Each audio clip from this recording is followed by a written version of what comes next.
ఈ విషయాన్ని గుర్తుపెట్టుకొని ఇప్పటికైనా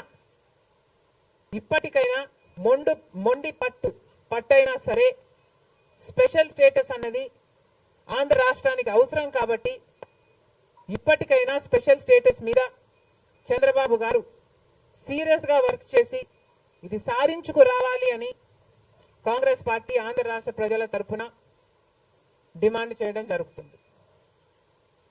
ఒక స్పెషల్ స్టేటస్ కాదు, పోలవరం ప్రాజెక్టు కూడా ఉంది. పోలవరం ప్రాజెక్టుకు చంద్రబాబు గారు 2 రోజుల క్రితం వెళ్ళడం జరిగింది. నిజానికి పోలవరం ప్రాజెక్టు రాజశేఖర రెడ్డి గారి ఆలోచన. 2004లోనే రాజశేఖర రెడ్డి గారు 10,000 కోట్లతో 20 లక్షల ఎకరాలకు నీళ్లు ఇవ్వాలి అని తలపెట్టిన ప్రాజెక్టు పోలవరం ప్రాజెక్టు. రాజశేఖర రెడ్డి గారి హయాంలోనే కుడి ఎడమ కాలువలు పూర్తి చేయడం జరిగింది. ఆ కాంగ్రెస్ హయాంలోనే 4,500 కోట్లు అంటే దాదాపుగా 40% పనులు పూర్తి చేయడం కూడా జరిగింది. కానీ తర్వాత అధికారంలోకి వచ్చిన చంద్రబాబు గారు పోలవరం ప్రాజెక్టు కాస్టును అమాంతంగా 29,000 కోట్లకు పెంచారు. కానీ పనులు మాత్రం పూర్తయినట్టు ఎక్కడా కనిపించలేదు. 2018 కల్లా నేను పూర్తి చేస్తాను అని రాసి పెట్టుకోండి అని చంద్రబాబు గారు ఆ రోజు అసెంబ్లీ సాక్షిగా ఛాలెంజ్ కూడా చేశారు. కానీ పోలవరం ప్రాజెక్టు చంద్రబాబు గారి వాళ్ళ సాధ్యం కాలేదు, పూర్తి చేయలేదు. ఆ తర్వాత అధికారంలోకి వచ్చిన జగన్మోహన్ రెడ్డి గారు పోలవరం ప్రాజెక్టుని మళ్ళీ రివర్స్ టెండరింగ్ అంటూ మొదలుపెట్టి 55,000 కోట్ల రూపాయలకు దాన్ని ప్రాజెక్టు కాస్ట్ను పెంచారు. తీరా చూస్తే ఏ పని జరగలేదు. ఇప్పటికైనా చంద్రబాబు గారు చెప్తున్న మాట ఏమిటి అంటే 75% పనులు మా హయాంలోనే పూర్తయ్యాయి, 25% పనులు మిగులున్నాయి, నేను పూర్తి చేస్తాను అని చెప్పడం జరిగింది మొన్న చంద్రబాబు గారు. చంద్రబాబు గారిని కాంగ్రెస్ పార్టీ ప్రశ్నిస్తుంది. మరి 25% పనులు మాత్రమే మిగులుంటే 4 సంవత్సరాలు పడుతుంది అని మీరు ఎందుకు చెప్పారో చంద్రబాబు గారు సమాధానం చెప్పాలి. పోలవరం ప్రాజెక్టు మీద ప్రజలకు క్లారిటీ లేదు కాబట్టి పోలవరం ప్రాజెక్టు మీద ఒక వైట్ పేపర్ మీరు రిలీజ్ చేయండి. దాంట్లో అసలు పోలవరం పరిస్థితి ఏమిటి, దాని డిజైనింగ్ దగ్గర నుంచి మొదలు పెడితే అసలు దాని ప్రస్తుత పరిస్థితి ఏమిటి, మీరున్న 5 సంవత్సరాల అధికారంలో ఉన్నప్పుడు ఏం చేశారు, తర్వాత జగన్మోహన్ రెడ్డి గారు ఏం చేశారు, ఇప్పుడు ఏమి చేయాలి, ఎగ్జిక్యూషన్ కథ ఏమిటి, అన్నిటి మీద చేస్తుంది. ఇదే కాకుండా రాష్ట్రంలో ఎన్నో సమస్యలు ఉన్నాయి. ఏపీ రీఆర్గనైజేషన్ యాక్ట్ లో మనం తెచ్చుకోవాల్సింది, సాధించుకోవాల్సింది ఎన్నో ఉన్నాయి. అవన్నీ కూడా క్యాపిటల్ సిటీ అయితేనేమి, పోర్ట్లు అయితేనేమి, కడపలో స్టీల్ ఫ్యాక్టరీ అయితేనేమి, వీటన్నిటి మీద చంద్రబాబు గారు పని చేయాల్సి ఉంటుంది. మన రాష్ట్రంలో ఎక్కడా లేని విధంగా 50 లక్షల మంది బిడ్డలు ఉద్యోగాలు లేకుండా ఉన్నారు. ఇవన్నీ దృష్టిలో పెట్టుకొని చంద్రబాబు గారు ప్రజలకు ఒక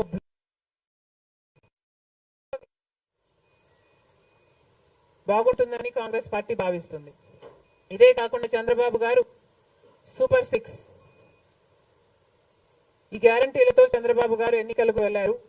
దీంట్లో యువతకు 20 లక్షల యువత వరకు ఉద్యోగ అవకాశాల కల్పన కల్పిస్తామని చెప్పారు. లేదా 3,000 రూపాయలు ప్రతి నెల ప్రతి నిరుద్యోగికి నిరుద్యోగ భృతి ఇస్తామన్నారు చంద్రబాబు గారు. అదే కాకుండా స్కూల్కు వెళ్లే పిల్లలకు ప్రతి విద్యార్థికి 15,000 రూపాయలు సంవత్సరానికి ఇస్తామని చెప్పారు. ప్రతి రైతుకి 20,000 రూపాయలు ఆర్థిక సహాయం ఇస్తామన్నారు.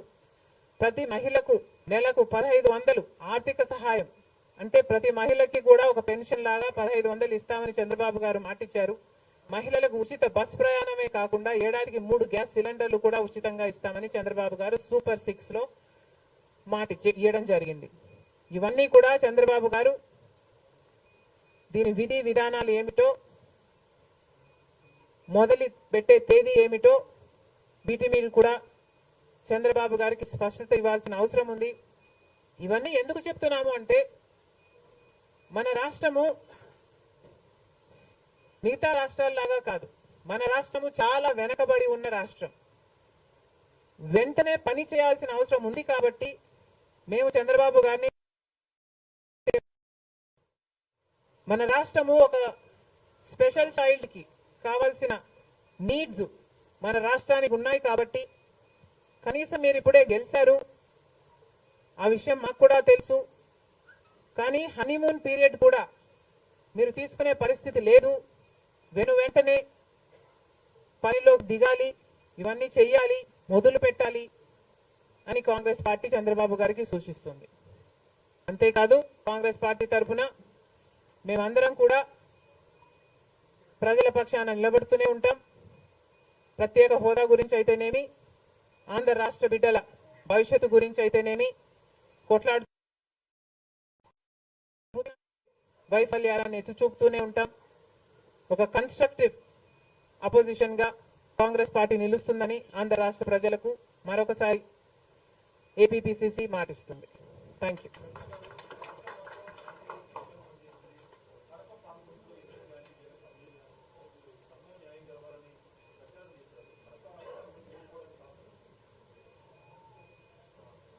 Kadapa situation is a different situation because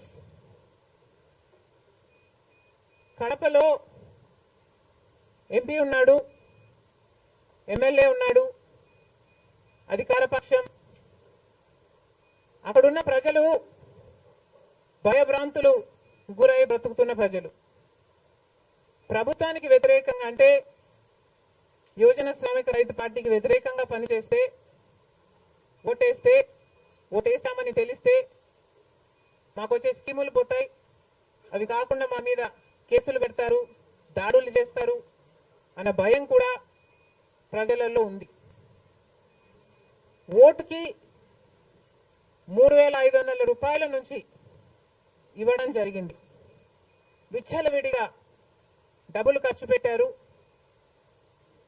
డబ్బులు పని చేయకపోతే బెదిరించారు, లేకపోతే కేసులు పెడతామని, స్కీములు తీసేస్తామని, ఇలాంటి ఎన్నో ప్రలోభాలకు కడప ప్రజలు గురయ్యారు. ఇవన్నీ కూడా పనిచేశాయి. నేను కడపలో గెలవకపోవడానికి కారణం టైం అనే నేను అనుకుంటున్నాను. బికాస్ నేను కడపలో తిరిగింది కేవలం 14 రోజులు మాత్రమే.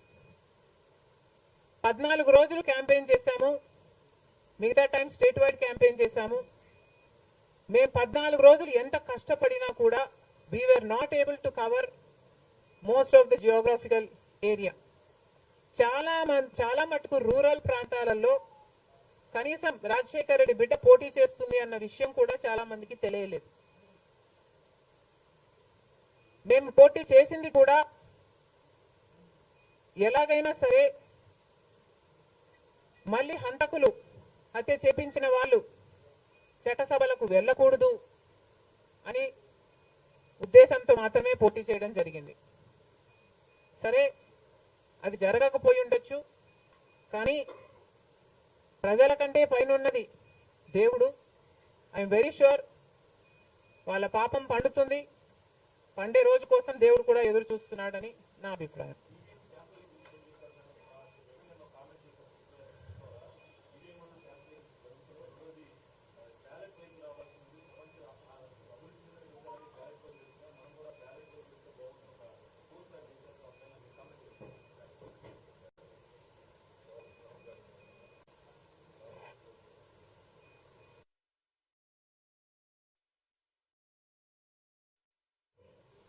ఐ ఫీల్ మేధావులు కూర్చొని సుప్రీంకోర్టుతో సహా అందరూ కూర్చొని, ఇది అంత దేశానికి సంబంధించిన విషయం కాబట్టి అందరూ కూర్చొని ఓ నిర్ణయానికి వస్తే దేశ ప్రజలు హర్షిస్తారన్నది నా అభిప్రాయం.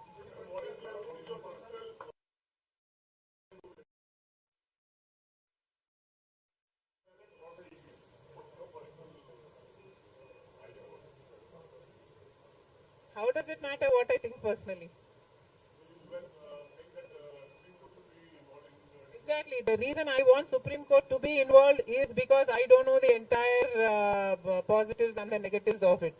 So there should be intellectuals, there should be the best of the judicial sitting and discussing over it and see the pros and the cons of it and then come to a decision is what I think. Because as of now, I do not have the entire information of the whole topic.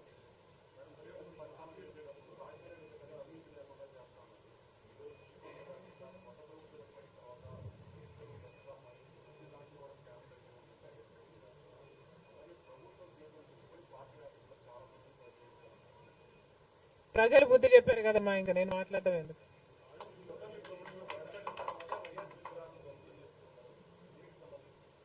ఇది చాలా దారుణం, ఇది చాలా దారుణం. కేవలం ఒక party ఓడిపోయింది కాబట్టి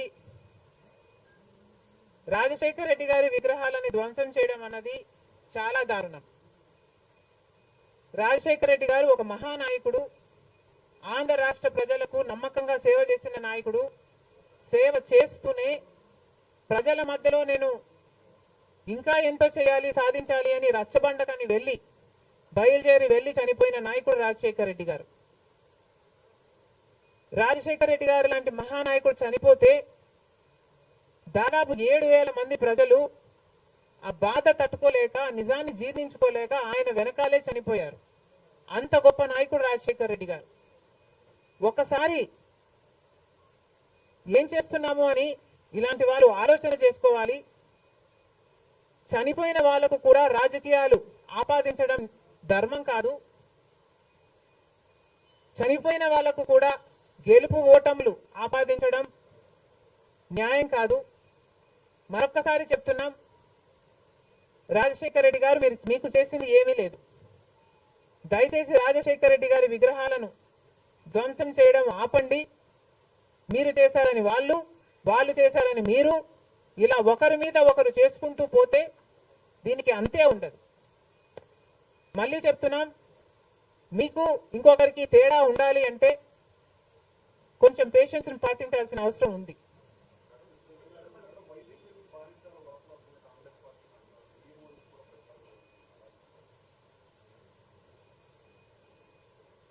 ఈవెన్చువలీ పిల్ల కాలువలన్నీ సముద్రంలో కలవాల్సిందే.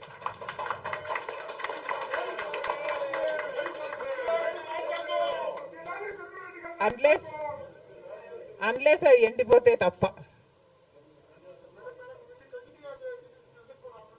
Yes, definitely.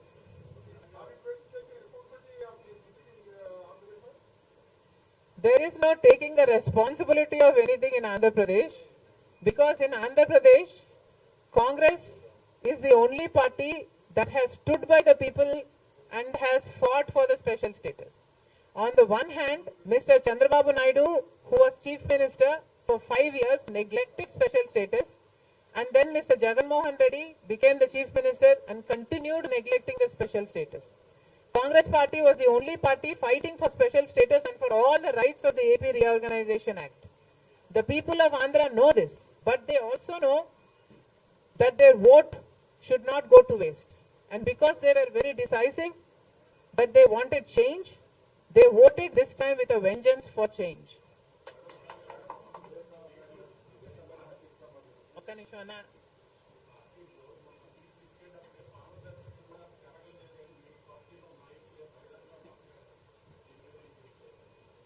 కాంగ్రెస్ పార్టీ ఒక జాతీయ పార్టీ. కాంగ్రెస్ పార్టీలో ఏ నిర్ణయం తీసుకున్నా కాంగ్రెస్ పార్టీలో ఒక ఇండివిజువల్ తీసుకునే పరిస్థితి ఉండదు. కాంగ్రెస్ పార్టీలో ఏ నిర్ణయం తీసుకున్నా దానికి ఒక కమిటీ ఉంటుంది, ఒక పద్ధతి ఉంటుంది. ఆ నిర్ణయం ప్రకారమే సీట్లు ఇవ్వడం కూడా జరిగింది. మిగతా వాళ్ళు అంటారా, వాళ్ళు చేసే చిల్లర అలిగేషన్లకు నేను సమాధానం చెప్పాల్సిన అవసరం ఉంది అని, నేను సంజాయిషి ఇవ్వాల్సిన అవసరం ఉంది అని నేను అనుకోవటం లేదు.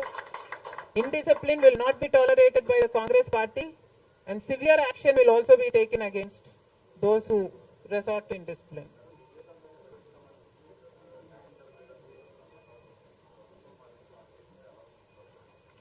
న్యాయం జరుగుతుందన్న హోప్ మాలో చాలా పెరిగింది.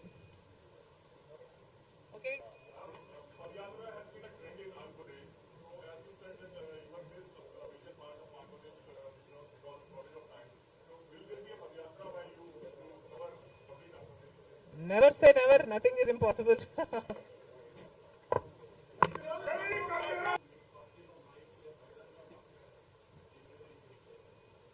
కాంగ్రెస్ పార్టీ ఒక జాతీయ పార్టీ. కాంగ్రెస్ పార్టీలో ఏ నిర్ణయం తీసుకున్నా కాంగ్రెస్ పార్టీలో ఒక ఇండివిజువల్ తీసుకునే పరిస్థితి ఉండదు.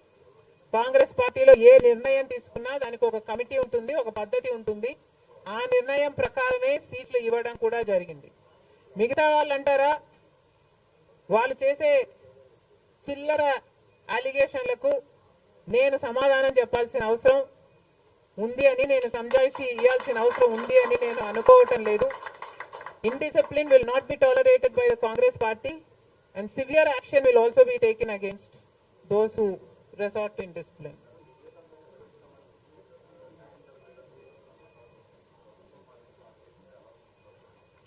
న్యాయం జరుగుతుందన్న హోప్ మాలో చాలా పెరిగింది.